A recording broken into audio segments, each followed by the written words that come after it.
Il existe des mots qui ont une puissance spirituelle extraordinaire, des mots qui peuvent ouvrir les portes du ciel, déclencher des miracles et transformer complètement notre relation avec Dieu. Pourtant, presque personne ne les utilise vraiment. Pourquoi? Parce que nous sous-estimons le pouvoir de nos paroles, alors que la Bible nous enseigne que la mort et la vie sont au pouvoir de la langue. Proverbe 18, 21. Imagine un instant. Et si le simple fait de prononcer certains mots pouvait renforcer ta connexion avec le Saint-Esprit, t'aider à surmonter tes épreuves et même provoquer des percées spirituelles dans ta vie? Jésus lui-même a utilisé ces mots clés et ils ont changé l'histoire de l'humanité. Les disciples les ont répétés et ils ont vu des prodiges. Mais aujourd'hui, beaucoup de croyants passent à côté de cette révélation. Ce que tu vas découvrir n'est pas une simple liste de mots, mais un trésor caché dans la parole de Dieu. Chacun d'eux est une clé spirituelle qui active la présence divine dans ta vie. Certains ouvrent les cieux, d'autres libèrent la guérison, d'autres encore déclenchent le surnaturel. Mais seuls ceux qui les appliquent verront leur vie spirituelle changer profondément. Alors, es-tu prêt à découvrir ces mots puissants que le Saint-Esprit aime entendre, mais que presque personne n'utilise? Prends quelques instants, ouvre ton cœur et prépare-toi, car ce que tu vas apprendre pourrait bien révolutionner ta marche avec Dieu. Les mots ont un pouvoir insoupçonné. Ils créent, libèrent, guérissent ou détruisent. Dans le monde spirituel, chaque parole prononcée ouvre une porte, soit vers la lumière, soit vers l'obscurité. Jésus lui-même a dit, « Ce n'est pas ce qui entre dans la bouche qui souille l'homme, mais ce qui sort de la bouche. » Matthieu 15, 11. Chaque mot que nous prononçons a un poids dans le monde invisible, influençant notre relation avec Dieu et avec les autres. Regarde ta vie. As-tu déjà remarqué que certaines paroles ont façonné ton destin? Un simple « je n'y arriverai jamais » peut bloquer des opportunités, tandis qu'un « je te fais confiance, Seigneur » peut ouvrir des portes que tu n'imaginais même pas.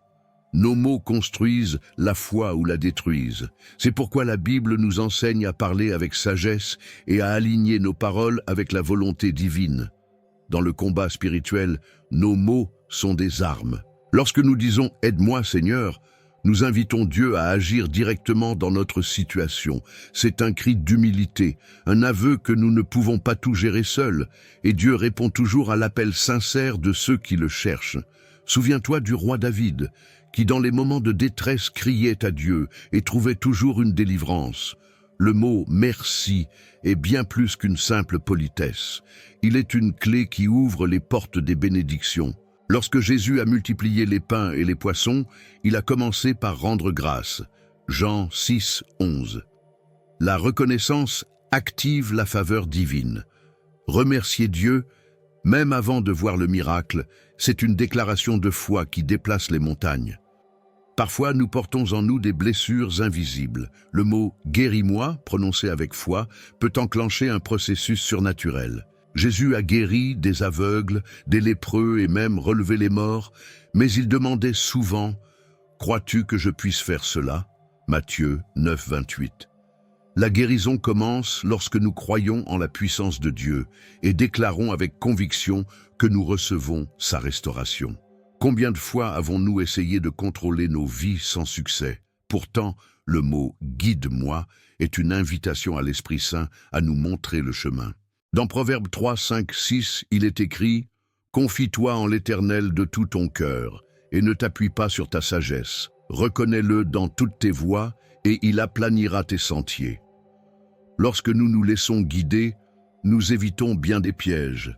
Je te loue, Seigneur. Ce simple acte d'adoration libère une puissance spirituelle incroyable. Dans Actes 16, 25, 26, Paul et Silas, enchaînés en prison, se mirent à chanter des louanges et soudainement, un tremblement de terre secoua la prison, brisant leurs chaînes. La louange transforme l'atmosphère et libère la présence de Dieu. Le mot « pardon » est sans doute l'un des plus puissants. Il libère l'âme, détruit les rancœurs et ouvre la voie à la restauration. Jésus nous enseigne que si nous ne pardonnons pas, nous ne pouvons pas être pardonnés. Matthieu 6, 14, 15. Pardonner, c'est choisir la liberté plutôt que l'amertume. C'est une décision qui brise les chaînes invisibles du passé. Enfin, la phrase « que ta volonté soit faite » est l'expression ultime de la confiance en Dieu. C'est ce que Jésus a prié avant d'aller à la croix. Luc 22, 42. Accepter la volonté de Dieu, c'est reconnaître que ses plans sont meilleurs que les nôtres. C'est un abandon total qui nous conduit vers la véritable paix. Ainsi, chaque mot que nous choisissons peut soit renforcer notre relation avec Dieu, soit l'affaiblir. Quel mot utiliseras-tu aujourd'hui pour transformer ta vie spirituelle?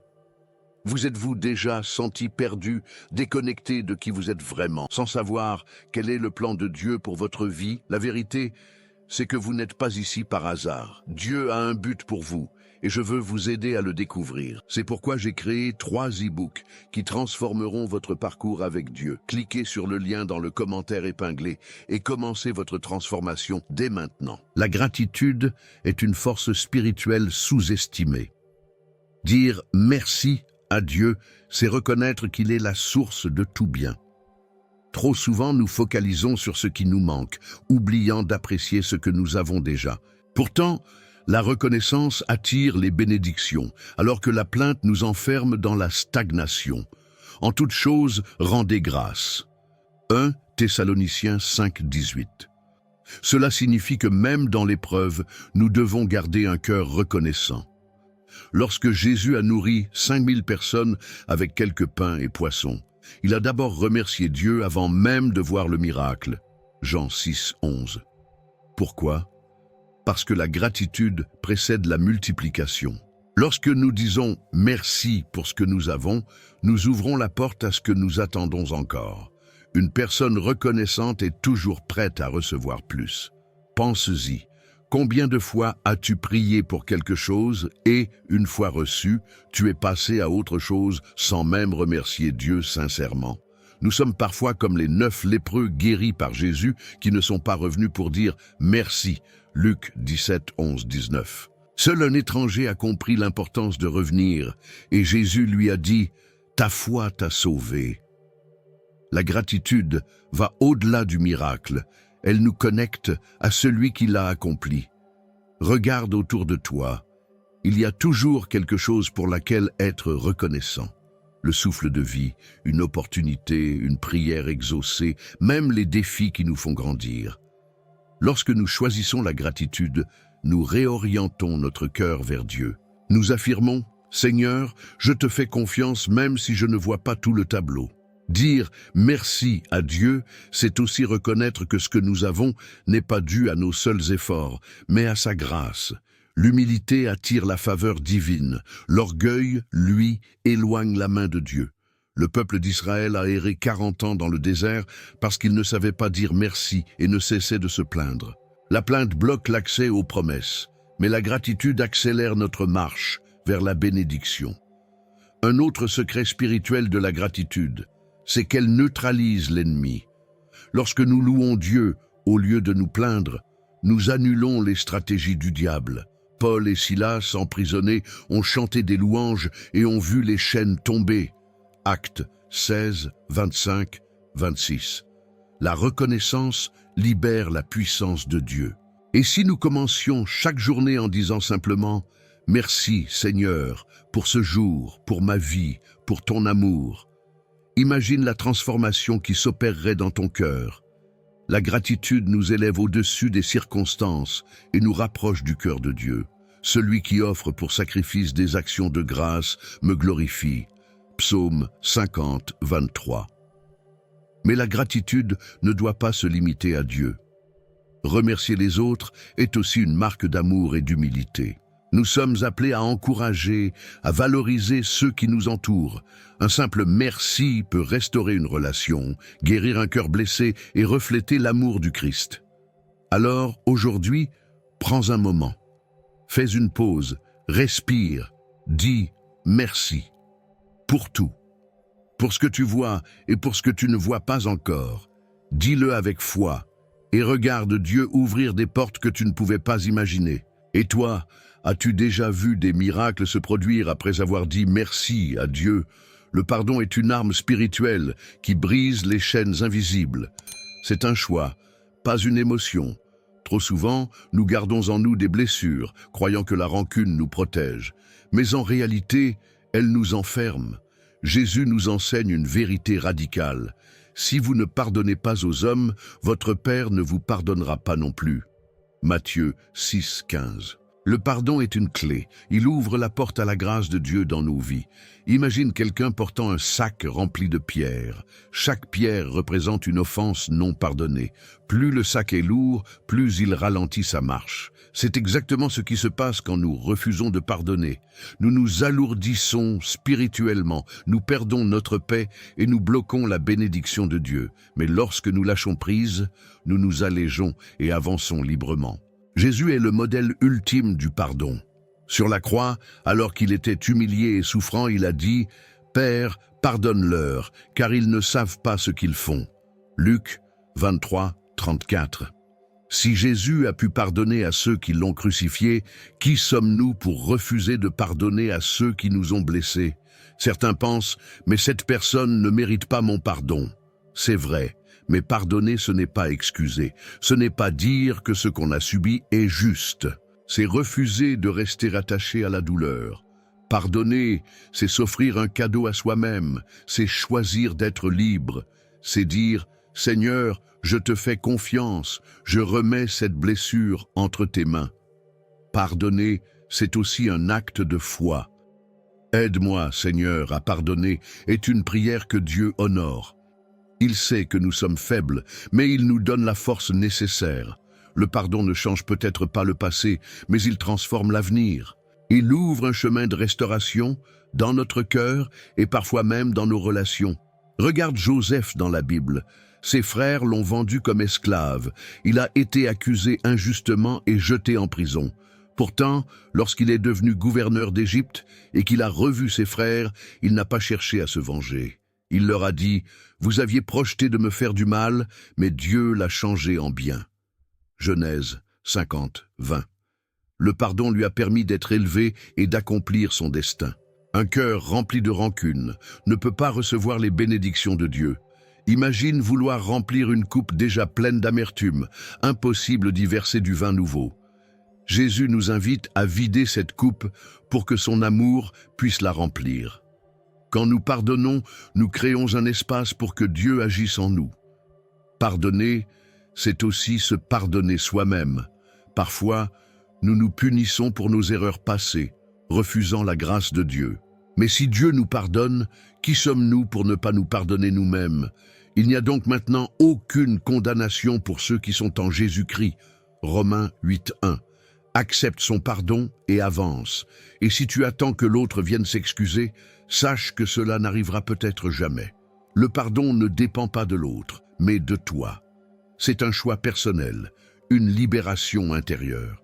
Ce n'est pas forcément renouer une relation, mais c'est enlever son pouvoir sur notre cœur. Aujourd'hui, fais cet exercice simple. Prends un moment de prière et dis « Seigneur, je te loue car tu es un Dieu de pardon. Aide-moi à pardonner comme toi tu m'as pardonné. Libère ton cœur et laisse la paix de Dieu t'envahir. Qui as-tu besoin de pardonner aujourd'hui? Nous aimons croire que nous sommes forts, que nous pouvons tout gérer seuls. Mais en réalité, nous avons tous des limites. Il arrive un moment où nos forces s'épuisent, où nos solutions humaines ne suffisent plus. C'est alors que ce mot devient puissant « Aide-moi, Seigneur ». Ce n'est pas un signe de faiblesse, mais un acte d'humilité et de foi. Reconnaître notre dépendance à Dieu, c'est lui donner la place qu'il mérite. Regarde la Bible. Chaque personne qui a crié à Dieu a reçu une réponse. Bartimée l'aveugle a crié « Fils de David, aie pitié de moi » Marc 10, 47. Les gens lui disaient de se taire, mais il a crié encore plus fort. Et Jésus s'est arrêté pour lui. Ce simple appel a changé son destin. Dieu ne reste jamais insensible à un cœur sincère qui crie vers lui. Parfois, nous essayons tout avant de demander l'aide de Dieu. Nous nous fatiguons inutilement alors qu'il attend juste que nous lui laissions la place. Invoque-moi au jour de la détresse, je te délivrerai et tu me glorifieras. Psaume 50, 15. Il suffit d'un cri du cœur pour déclencher un miracle, mais il faut un véritable abandon. Dire « aide-moi » sans essayer de tout contrôler derrière, ce n'est pas suffisant. Pierre, marchant sur l'eau, a commencé à couler lorsqu'il a eu peur. Il n'a pas cherché à nager ou à se débattre, il a juste crié « Seigneur, sauve-moi » Matthieu 14, 30. Et immédiatement, Jésus l'a attrapé. L'aide de Dieu est instantanée pour ceux qui s'en remettent totalement à lui. Pourquoi hésitons-nous à demander de l'aide? L'orgueil, la peur de déranger ou même le doute. Mais Dieu ne se lasse jamais de nous écouter. Il est notre Père, et un bon père ne refuse jamais son aide à son enfant. Si un enfant tombe et tend les bras en disant « Papa, aide-moi », quel père resterait immobile? Dieu est bien plus aimant encore. Aide-moi est aussi une prière qui va au-delà de nous. Nous pouvons l'utiliser pour les autres. Comme l'ami qui est allé frapper à la porte de son voisin à minuit pour demander du pain pour un ami affamé. Luc 11, 5, 8. Quand nous intercédons pour les autres, Dieu ouvre des portes que nous ne pouvions même pas imaginer.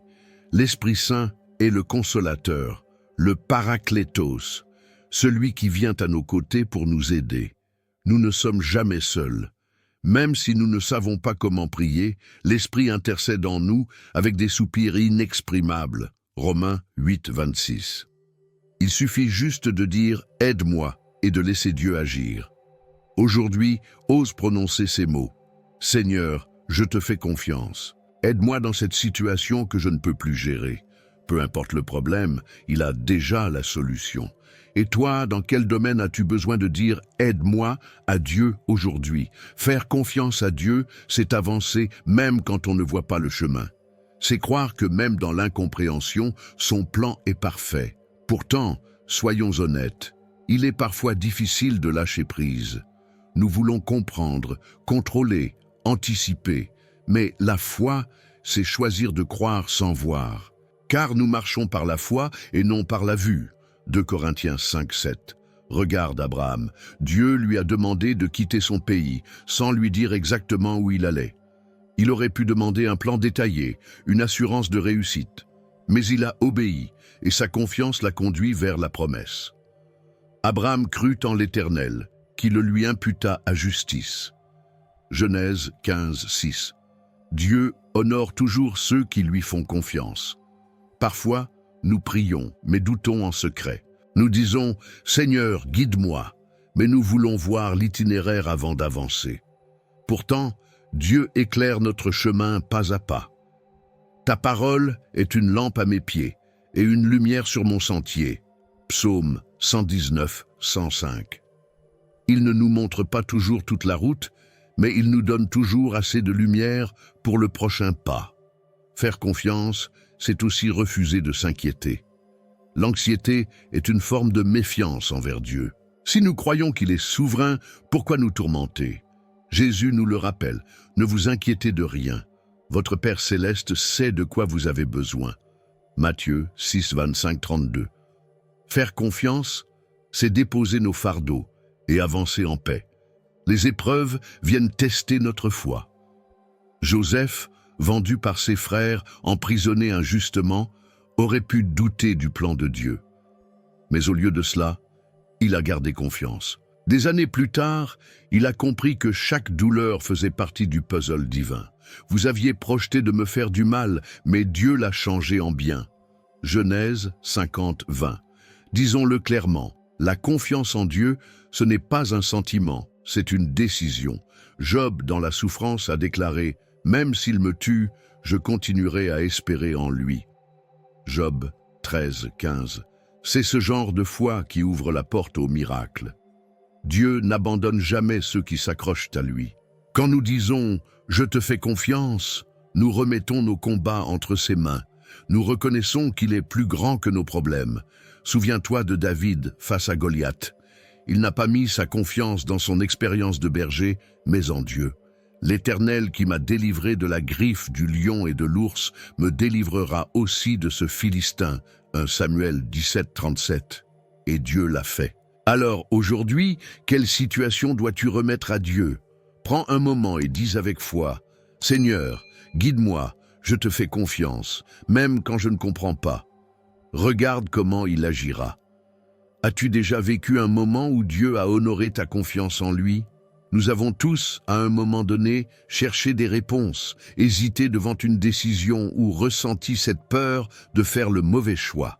Guide-moi, Seigneur, est l'une des prières les plus puissantes, car elle place notre vie entre les mains du meilleur conseiller qui soit.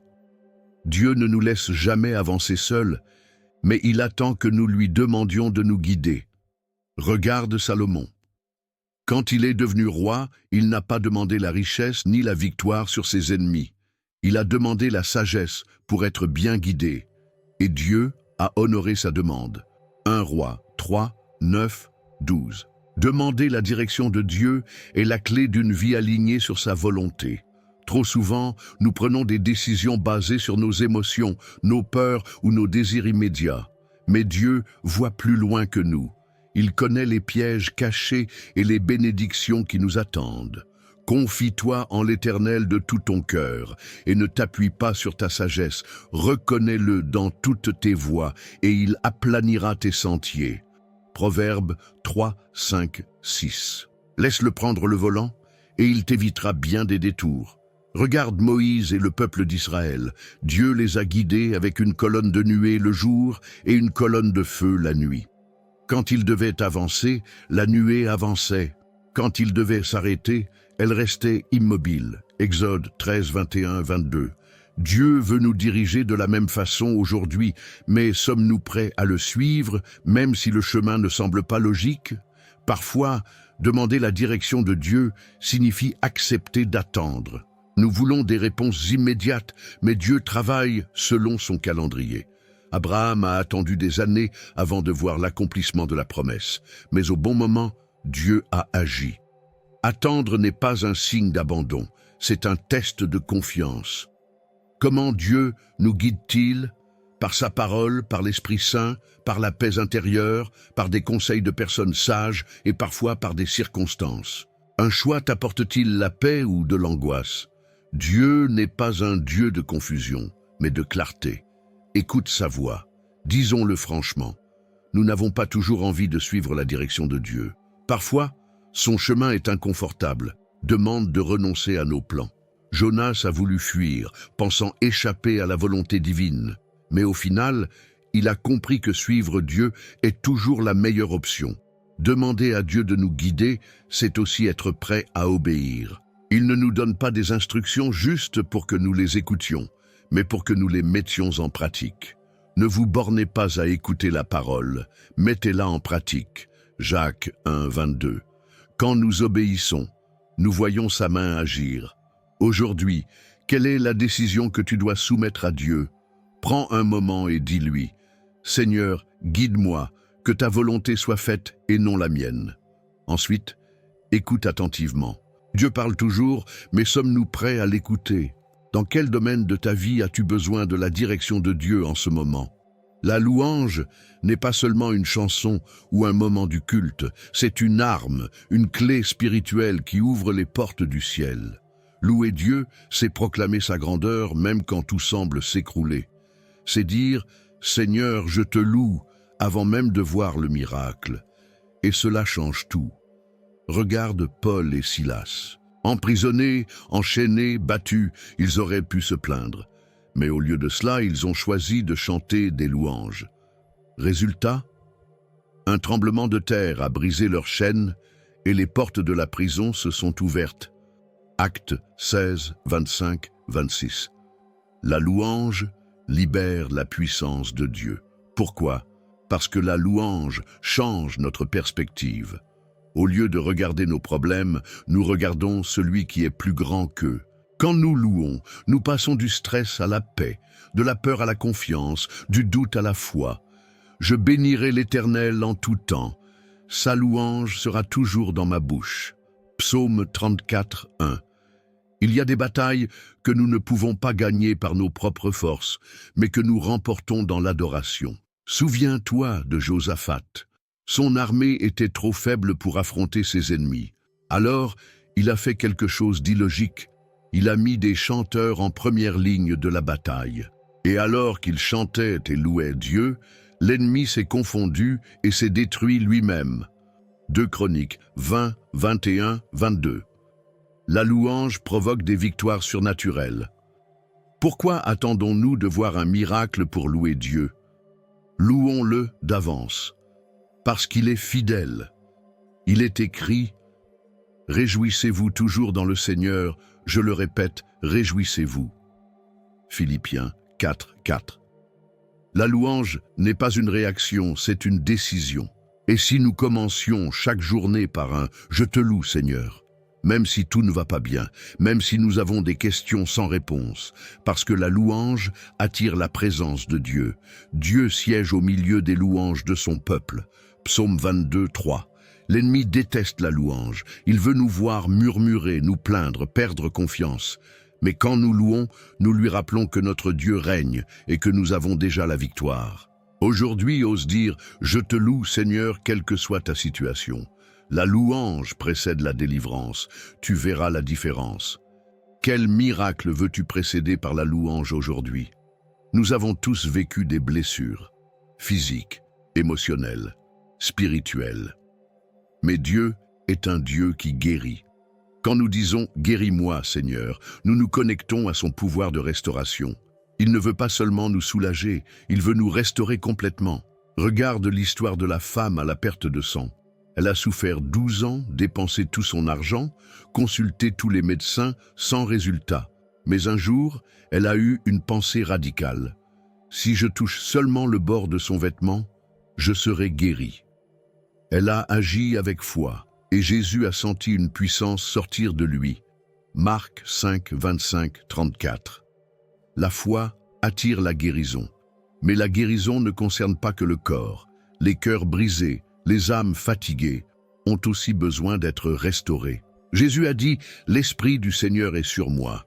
Il m'a envoyé pour guérir ceux qui ont le cœur brisé. » Luc 4, 18. Beaucoup portent des blessures invisibles, mais Dieu les voit et il est prêt à les guérir. Pourquoi certains ne reçoivent-ils pas la guérison immédiatement? Parfois, Dieu guérit instantanément. D'autres fois, il nous fait passer par un processus. Mais peu importe le temps, il veut notre bien. Je suis l'Éternel qui te guérit. Exode 15, 26. As-tu déjà demandé à Dieu de te guérir en profondeur? Parfois, nous nous habituons à la douleur au point de ne plus croire en la restauration. Mais aujourd'hui, ose dire « Guéris-moi, Seigneur ». Mette ta foi en action et crois qu'il a déjà commencé son œuvre en toi. Et toi, de quelle guérison as-tu besoin aujourd'hui? Nous avons tous des projets, des rêves, des ambitions. Mais il arrive un moment où nous devons faire un choix, suivre notre propre chemin, ou nous abandonner pleinement à Dieu. Jésus, dans son moment le plus difficile, à l'ombre de la croix, a prié ces mots puissants. « Non pas ma volonté, mais que la tienne soit faite. » Luc 22, 42. C'est l'expression ultime de la confiance en Dieu, le sommet de la foi véritable.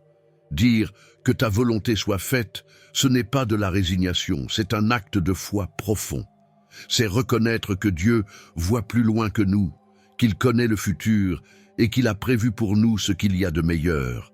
Car je connais les projets que j'ai formés sur vous, dit l'Éternel, projets de paix et non de malheur, afin de vous donner un avenir et de l'espérance. Jérémie 29, 11. Nous voulons souvent contrôler notre vie, mais Dieu nous invite à lâcher prise et à lui faire confiance. Abraham a vécu cette réalité. Dieu lui a demandé de sacrifier son fils Isaac, l'enfant de la promesse, un test de foi extrême, mais Abraham a obéi, convaincu que Dieu pourvoirait. Genèse 22, 1, 14. Et c'est ce qui s'est passé. Au dernier instant, Dieu a fourni un bélier en remplacement. Par cette épreuve, Abraham a prouvé qu'il faisait totalement confiance à la volonté divine. Et à travers cette foi, il est devenu le père de nations. Cependant, il n'est pas toujours facile d'accepter la volonté de Dieu. Parfois, nous prions pour quelque chose, mais la réponse tarde ou ne vient jamais. Paul a vécu cela. Il a demandé à Dieu 3 fois de retirer une souffrance qui le tourmentait, mais Dieu lui a répondu « Ma grâce te suffit. 2 Corinthiens 12, 9. Parfois, la volonté de Dieu n'est pas d'enlever l'épreuve, mais de nous donner la force de la traverser. Dire « que ta volonté soit faite », c'est aussi comprendre que Dieu agit au-delà de notre compréhension.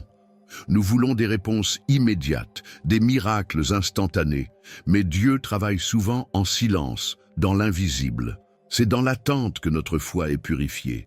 L'or est raffiné dans le feu, et notre foi est éprouvée dans les moments d'incertitude.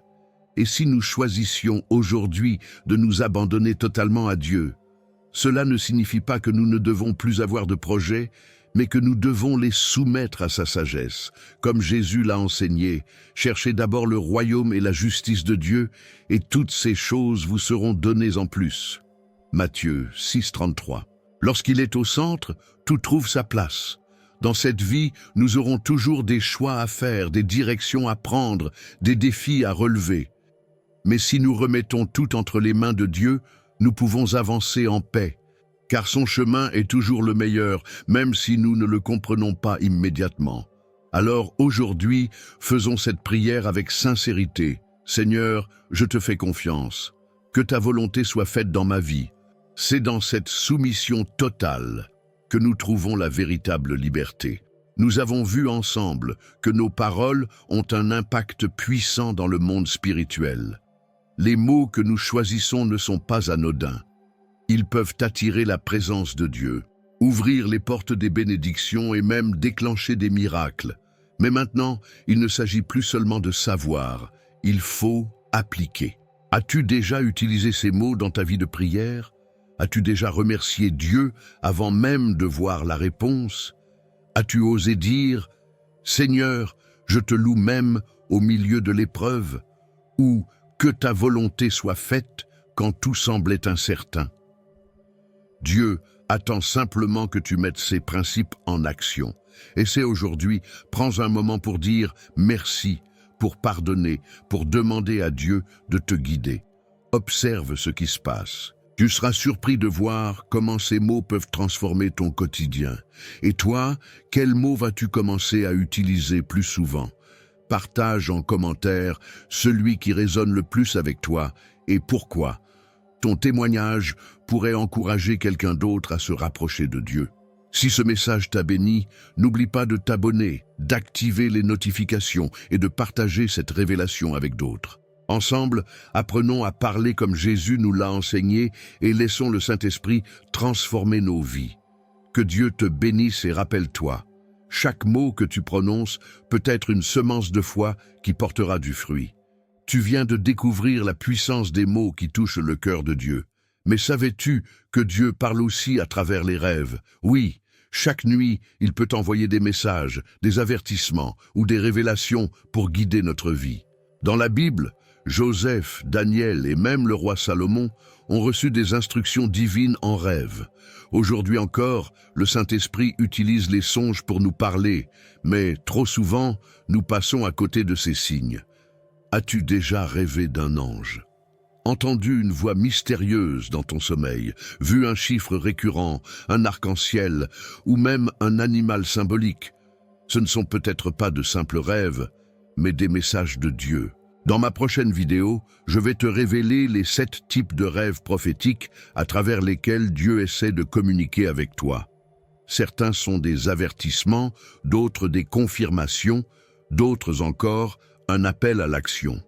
Ne manque pas cette révélation qui pourrait changer ta façon de comprendre tes nuits et ta vie. Clique ici pour voir la vidéo.